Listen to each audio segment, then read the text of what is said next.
Hello everyone, welcome to our webinar on MATLAB Programming Techniques Training with a live demo about programming for correctness. My name is Domonkas Szekér and I am an application engineer at Gamax Laboratory Solutions Ltd. Today we are going to take a short overview of the MATLAB Programming Techniques Training after a short introduction, and then I will walk us through some live examples to give you a taste of the course. We will discuss about the features in the MATLAB language to handling errors and warnings. During the hands-on programming techniques training, this topic will be explained as well with further details and examples. If you have any question during the webinar, please do not hesitate to ask via WebEx chat or via email. On our website, you can find, among other useful information, our upcoming events and training offers. After the webinar, all the materials and source files will be available for the registered attendees. Besides the programming techniques, MathWorks trainings cover the basics of working with MATLAB as well as advanced techniques in specialized application areas. To get the latest MathWorks training catalog, including simulating stateful, code generation and polyspace related courses, please follow the link below. If any of that aroused your interest, do not hesitate to contact us. The topic of this webinar, the 2-day programming technique course, provides a detailed discussion for the features in the MATLAB language to write efficient, robust, and well-organized code. These concepts form the foundation for writing full applications, developing algorithms, and extending built-in MATLAB capabilities.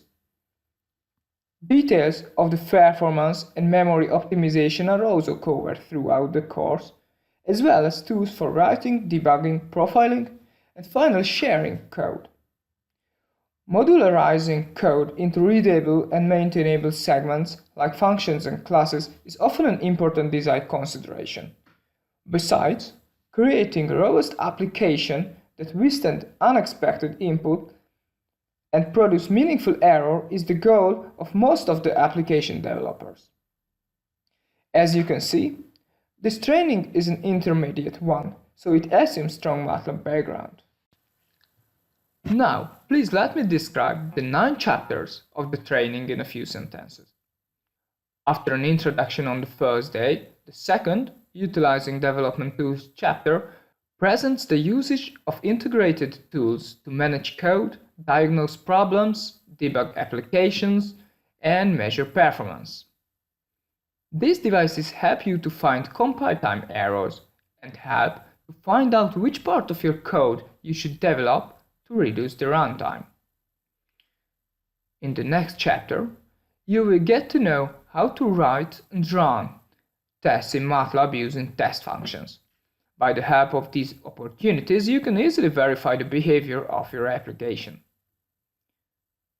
During the last chapter of the first day, you will use built-in MATLAB functions and programming constructs to create a robust application and employ standard techniques for handling error conditions such as try-catch constructs and maxception objects. On the second day, Chapter 5 is going to give you a chance to see the different types of functions up close and see how it influences the behavior of your code. For example, the precedence rules and workspace sharing. After several types of functions, in the next chapter we will look through the different data types in MATLAB and explore the trade-off associated with each type. As the used amount of data is becoming larger and larger, the memory management gets more critical. In the 7th chapter, you will learn about common techniques for improving performance when storing, accessing, or processing data.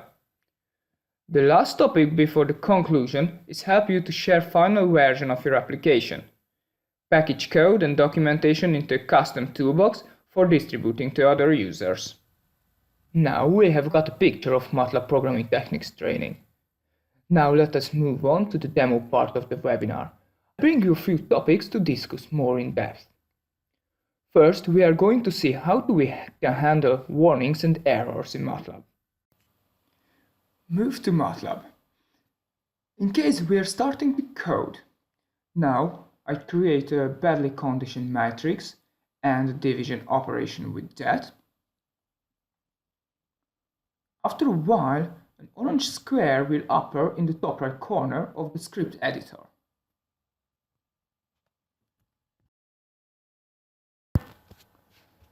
This sign indicates that we have got a warning somewhere in our code, as we can see. When we are facing a warning, we have three options to do. First, simply ignore. In a lot of cases, we are allowed to do it because we are aware of the source of it and know it do not cause a bug. The second, to fix it. In other cases, the warning draws our attention to a real problem, so we need to fix it, by hand or sometimes, as now, by the help of MATLAB automatically. But sometimes, as we finalize our code and prepare for testing and sharing with our colleagues or customers, we would like to eliminate all of the warnings, even if they can't be a source of a bug. For these cases, we have opportunity to suppress them. Right-click on the warning and choose Suppress. We can eliminate in one particular line of code or in an M file. The difference is 1 star.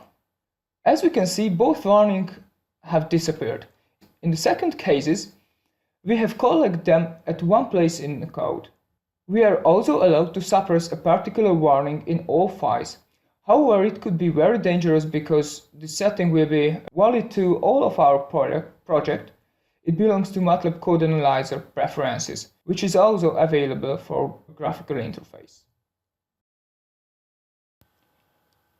Now we are ready to run the code.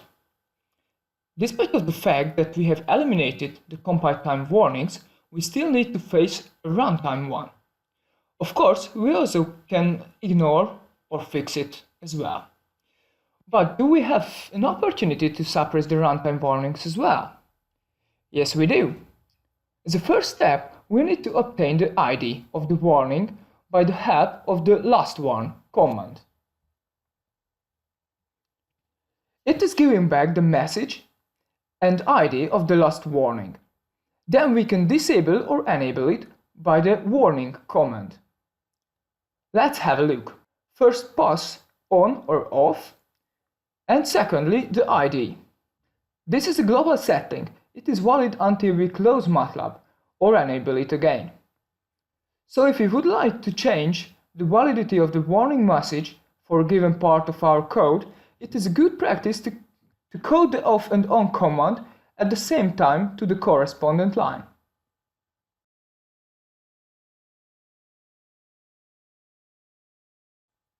The warning command has another function. We can generate custom warnings by the help of the command. If we would like to provide more helpful feedback to the user for common or likely problems that may occur on our application. To create a new warning, we need to specify an ID and a message.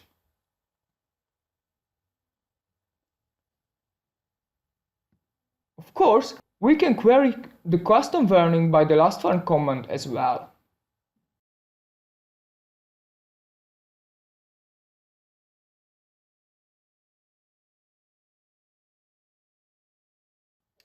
Most of the statements about custom warnings is also true for custom errors.